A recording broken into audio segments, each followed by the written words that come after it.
What is up, my future generals and chiefs?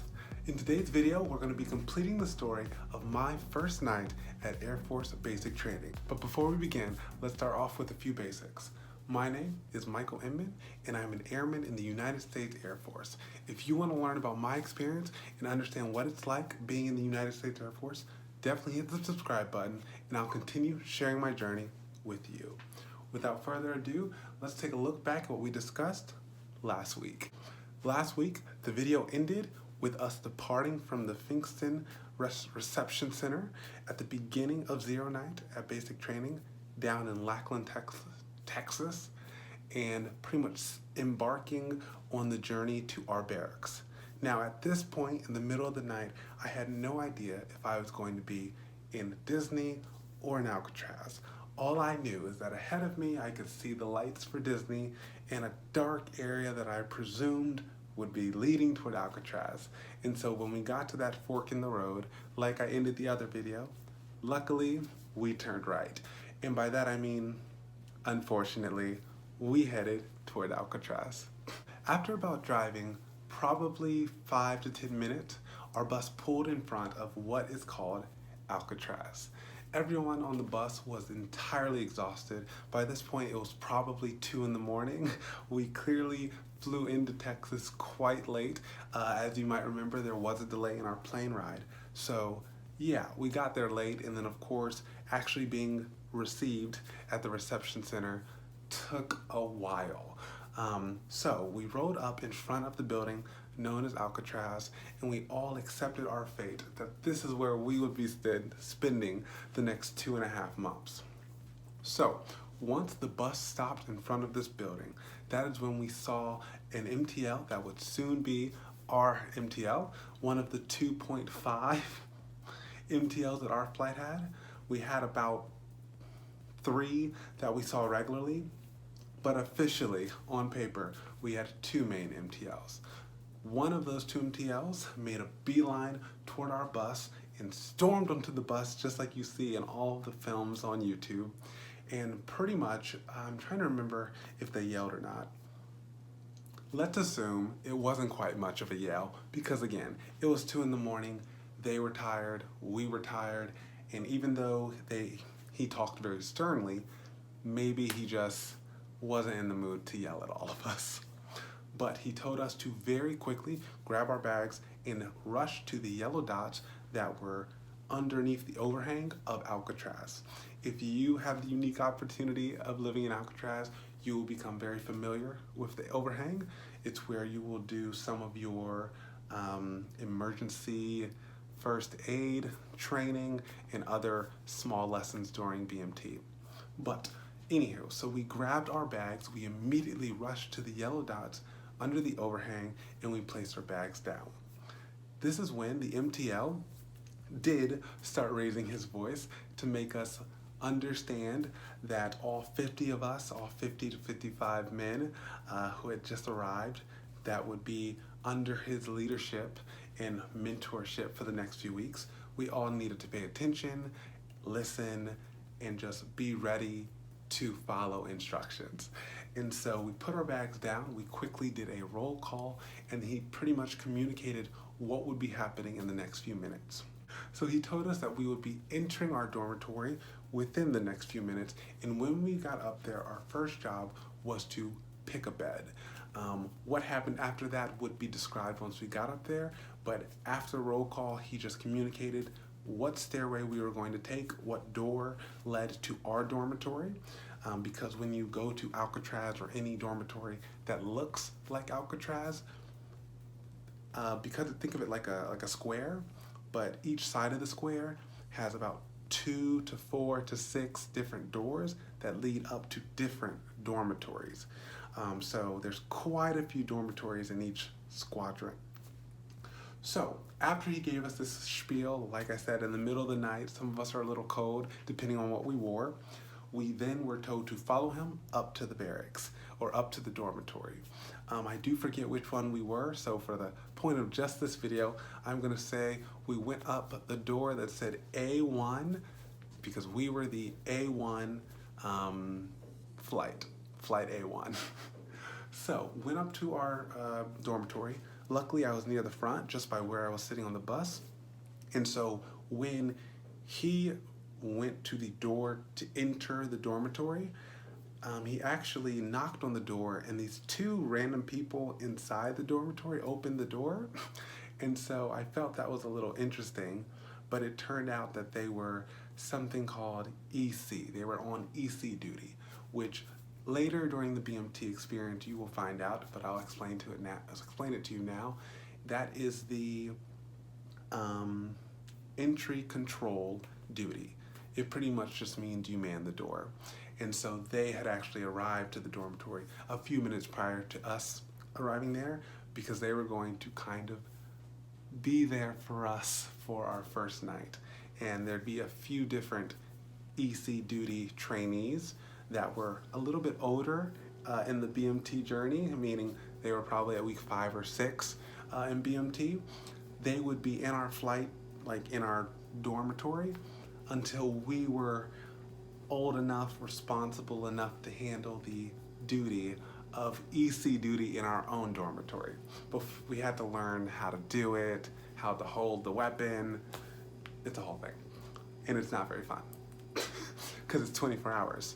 So there's always two people, almost always two people taking that shift. So throughout BMT, sometimes you will have a shift from like 2 in the morning to 4, and your fellow trainees will just tap on you in the middle of your sleep and say, hey, you're on EC duty.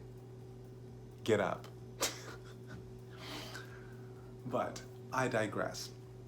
So we entered into the dormitory after the EC duties, opened the door for our MTL and for all of us, and we immediately started picking beds.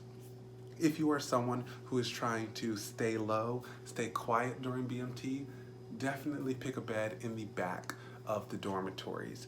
If you are in Disney, I do believe it's a long room, but if you are in an Alcatraz barrack or dormitory, then you are going to have 2 big rooms with beds in each, which are called bays. So you are either A bay or B bay. So I would say, if you're in Alcatraz and you want to be kind of flying under the radar, definitely pick a bed in the back of either bay, because it means you will not be one of the first people the MTL sees when they storm into the dormitory. Once we were in front of our bed that we had chosen in approximately 2 minutes and 20 seconds, we were told to to put our civilian luggage bag on the bed, and also put our newly issued items bag from BMT on the bed. And then we were told which items to take from our civilian bag and which items to take from the issued items bag, and where to put them in our locker. We also were provided a lock and a key, and the key was made to be a necklace, and we were instructed from that point on all the way through BMT to have that key around our neck, because that was the way to get into our secure security locker, our secure security locker. And so it was a security violation if we ever did not have the key around our neck. So we put the items that we were told to in the security locker, we locked it, we put the necklace on our neck, and then we are instructed by the MTL that pretty much we had about 15 minutes, which we did not know that was lenient because we had just got there. But just so we're clear, a 15-minute shower for the flight is pretty lenient, because sometimes they'll hit you with the, y'all need to get this done in 10 minutes because y'all been acting up and we're behind schedule. Make it work. Goodbye. We had 15 minutes approximately, maybe even 20, who knows. But we had about 15 to 20 minutes for all of us to shower, and it was just a very lax experience, just because, not lax as because we were rushed, but when I say lax, I'm really referring to it wasn't weird because you don't have time nor the energy, because it was like 2:30 in the middle of the night. You don't have energy to even process if it's weird. You just realize that you have about like 4 minutes maybe 3 to actually be underwater before someone else is like low-key being like, move. Not bullying you, but you know, there's like 50 guys that need to have soap, scrub your T-zone, get out and get ready for bed.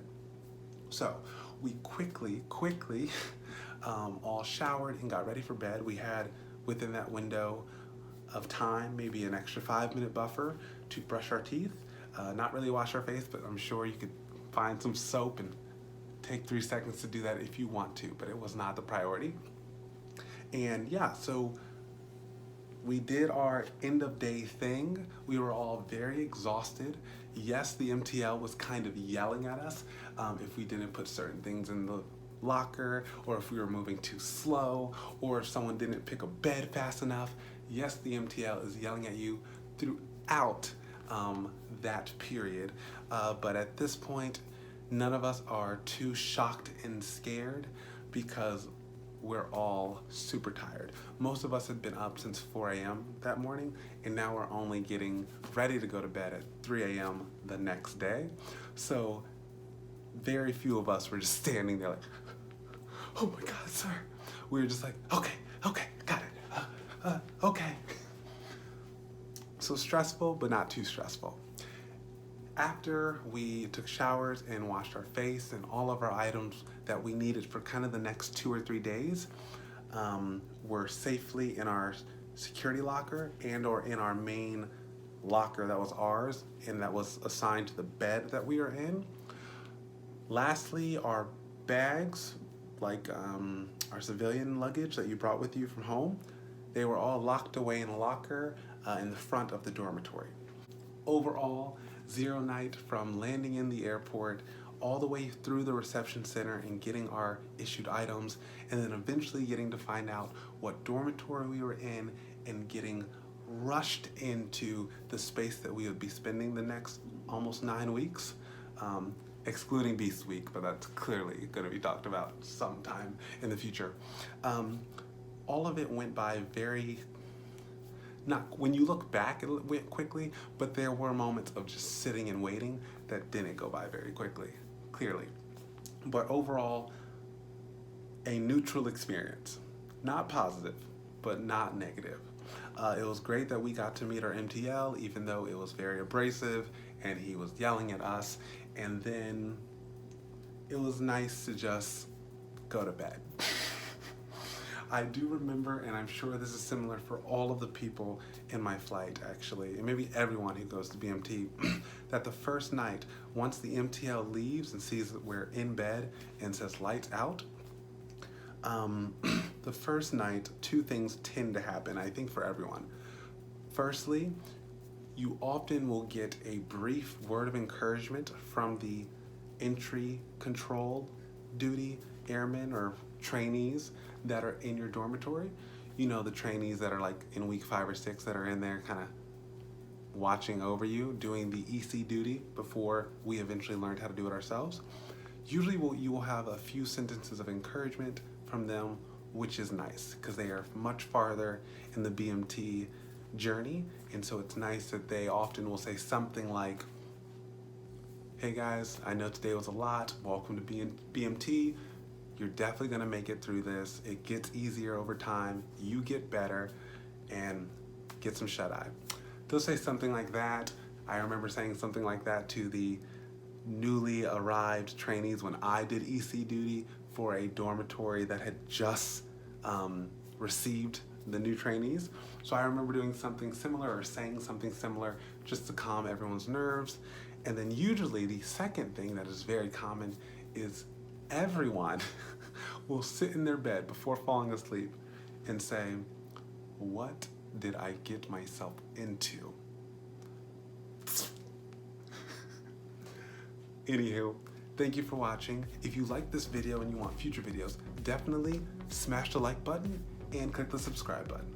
And I will see you next Monday. Bye.